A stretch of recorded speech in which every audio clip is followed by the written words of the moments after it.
Okay? So this audiovisual presentation is all about measures of central tendencies for ungrouped data. Okay, so since ungrouped data pa lang tayo, ibig sabihin, wala pa po tayong gagamiting frequency distribution. So, bala magpo-focus lamang po tayo doon sa mga raw data o yung mga data na hindi nakatabulate. Okay, so when we say measures of central tendency, sabi dito, these are statistical tools that help us understand the typical or central value within the set of individual data points. So, sa measure of central tendencies po, meron po tayong tatlo.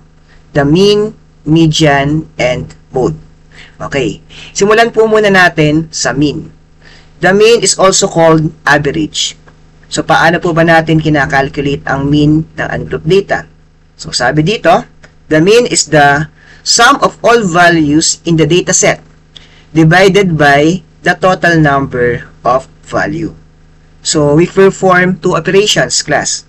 I-add muna daw po natin lahat ng given data set. Then, after that, we will divide it to the total number of value. Kung ilang numbers ang in-add natin or kung ilang numbers meron tayo sa data set. So, sa mean, meron po tayong formula. Okay. So, mean is equal to the summation of x over n. So, yung nakikita nyong symbol na x na mayroong bar line sa taas, that's the symbol for mean. Then, summation of x is the sum of all values. Tapos yung n naman stands for the number of values. Okay. So, let us consider the first example. So, let's find the mean of the data set 2, 4, 6, 8, and 10. Okay. So, step 1, identify muna natin yung summation of x. So, ibig sabihin, yung mga numbers, yung mga given natin na yan, i-add natin yan. So, we have 2 plus 4 plus 6 plus 8 plus 10. So, when we add these numbers, the total is 30. Okay. Then, after the summation, identify natin ano ba yung value ng n. So, once again, pag sinabi nating n, kumbaga, bibilangin natin kung ilan ba yung data set na meron tayo sa given. So, ilan yan? So, we have 5. Yung 2, 4, 6, 8, 10. So, we have 5 numbers. So, meron na tayong summation of x. Meron na tayong value ng n. Ngayon, pwede na natin gamitin yung formula ng mean. And all we have to do is to substitute yung mga values. So, yung summation of x, that's equal to 30. Tapos, i-divide natin sa value ng n, which is 5. So, therefore, the value of mean for this given is 6. Okay, next, given number 2. So, a small business owner recorded their daily sales for 5 days. Nung day 1, nagkaroon siya ng sales na 7,800. Day 2, 9,200. Day 3, 8,500. Day 4, 6,700. And day 5, 8,100. So, sabi dito, i-calculate daw natin yung mean o yung average daily sales for these 5 days. So, ang unang step natin, kunin muna natin ang summation of x. So, ibig sabihin, i-add natin lahat ng naging daily sales. Yan po, from day 1 to day 5. So, pag tinotal natin lahat yan, that is equal to 40,300. Okay. Next is identify natin yung value ng n. So, meaning, bibilangin lang natin kung ilang dataset ang in-add natin. So, ilang araw po ba yung kinuhanan natin ng daily sales? So, that's 5 days. So, now, n is equal to 5. Then, ngayon, gamitin na natin yung formula ng mean. So, mean is equal to summation of x over n. So, meaning, isa-substitute lang natin yung mga nakuha nating value. So, that's equal to 40,300 over 5. So, the mean of this given is equal to 8,060. For our example number 3, sabi dito, a teacher recorded the scores of 5 students on a quiz. 4 students scored 85, 92, 78, and 88. Then sabi, the average score for all 5 students was 86. So the question is, what was the score of the 5th student? So this time, unahin muna nating iklaro. Okay, ilan po ba yung dataset na pinag-uusapan natin? What's the value of n in this given? Yun po. So in this given, so sabi nga, ang pinag-uusapan natin dito ay 5 students. So therefore, the value of n is equal to 5. And base nga sa naging discussion natin, in order to calculate the value of mean, so summation of x divided by n para makuha yung mean. Pero this time kasi, given yung mean natin. Ang mean daw dito ay 86. So paano solution ang gagawin natin? So una, ganun pa din, i-add natin yung mga scores ng students. So, sa given natin, may 4 na scores, 85, 92, 78, and 88. Pero di ba nga po, ang pinag-uusapan natin ay 5 students. So, dapat 5 numbers ang i-add natin.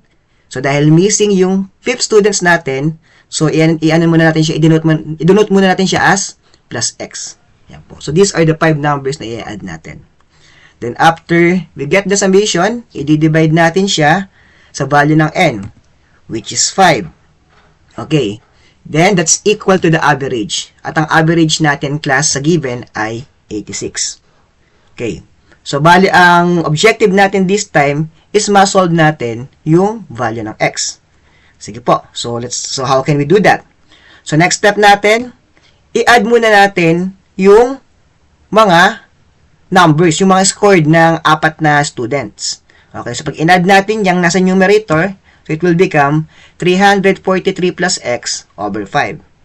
And that's equal to 86. And what's next? How do we remove or eliminate the denominator? So, para mawala yung over 5 na yan, ang gagawin natin, i-multiply natin siya doon sa right side, doon sa 86.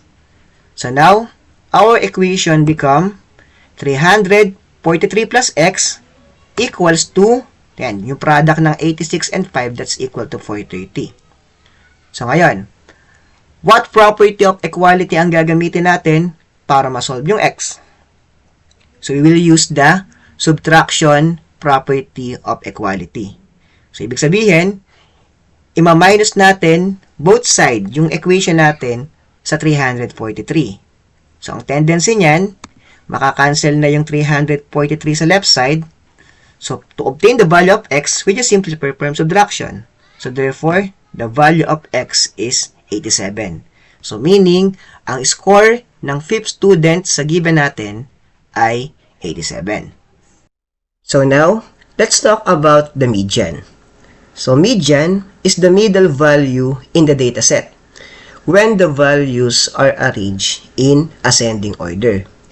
So, para naman daw po makuha natin yung median, so, siya daw po yung middle value ng dataset na naka-arrange in ascending order. Then, sabi pa dito, if there are an even number of values, the median is the average of the two middle values. So, kapag daw ang bilang ng dataset natin ay even numbers, so, number of datasets like 2, 4, 6, 8, 10, and so on, so, ang ibig sabihin daw po noon, meron daw dalawang middle value. So, para makuha natin yung median, kapag ang bilang ng dataset natin ay even numbers, kinukuha natin yung average ng dalawang middle value. So, let's consider our first example. Letter A.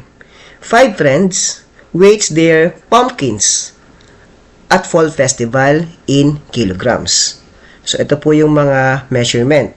3.2, 4.5, 2.8, 3.9, and 4.1. So, the question is, what was the median weight of their pumpkins? So, gaya nga po ng nabanggit kanina, para makuha yung median, ang median daw po ang middle value ng dataset. Pero dapat yung dataset natin ay naka-arrange in ascending order. So, as you see, meron po tayong 5 dataset dito. So, ang gagawin lang natin dyan muna para makuha yung median, i-arrange natin into ascending order. So, ayan. So, in-arrange na po natin into ascending order. So, bilangin natin ang dataset. So, as you see, meron tayong 5 data sets or 5, ayun po, 5 weight. Okay. So, dahil odd numbers ang ating bilang ng dataset, kung sino yung gitna, that would be the median. And as you see, yung middle value natin dito ay 3.9. So, therefore, the median is 3.9.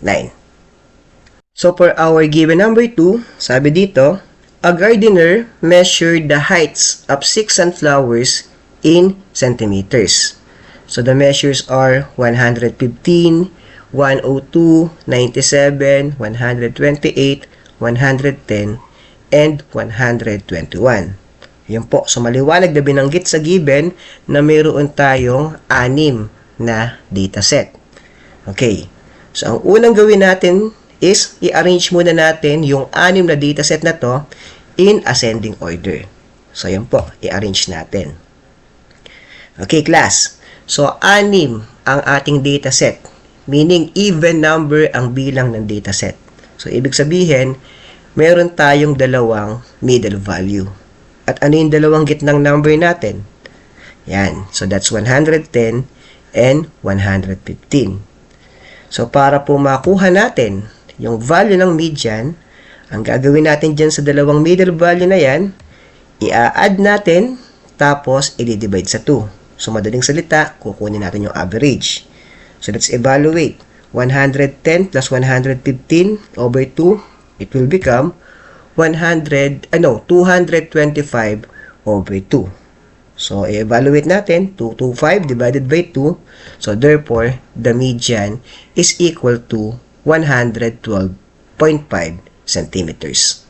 The last, let's talk about mode. So, for the definition, sabi dito, mode is the value that appears most frequently in the dataset. So, ibig sabihin, pag sinabing mode, siya yung number na pinakamadaming beses na naulit sa given dataset. So, for example, okay, so, as you see, we have numbers 2, 4, tapos dalawang 6, tatlong 8, saka 10. So, yung naging mode natin dito is 8. Kasi, yung 8 ang pinakamadaming beses na naulit sa dataset na to. Tatlong beses siyang naulit, samantalang yung 6, dalawa lang. So, kaya ang pinili nating mode, yung mas madami, so that's 8. Okay. Then, pag sinabi po nating mode, it has 3 kinds. Okay. Una na po dito, yung tinatawag nating unimodal. Okay. So, unimodal, sabi dito, this is the most common type of mode where there's only one value that occurs most frequently.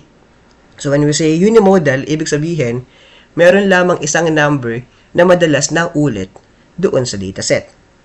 So, for example, ayan. So, ano po yung mga numbers na naulit dyan sa dataset? So, yung mga naulit is yung numbers 5 and 7. Yung number 5, tatlong beses na ulit. Samantalang itong number 7, dalawang beses lang. So, pipiliin natin yung pinakamadaming beses na naulit. So, which is 5. So, therefore, the mode is equal to 5. And that is unimodal. Kasi, meron lang isang value na most frequent dito sa dataset. Okay, next is the bimodal. So, this means there are 2 values that appear with the same highest frequency. Okay, kung may dalawa naman pong number na highest frequency doon sa given dataset, bimodal naman po yung tawag natin. So, for example, ayan, i-observe natin yung ating dataset. Ano ang mga numbers na naulit? Yes, yung number 2, dalawang beses siyang naulit. Ganon din si number 3, dalawang beses din siyang naulit.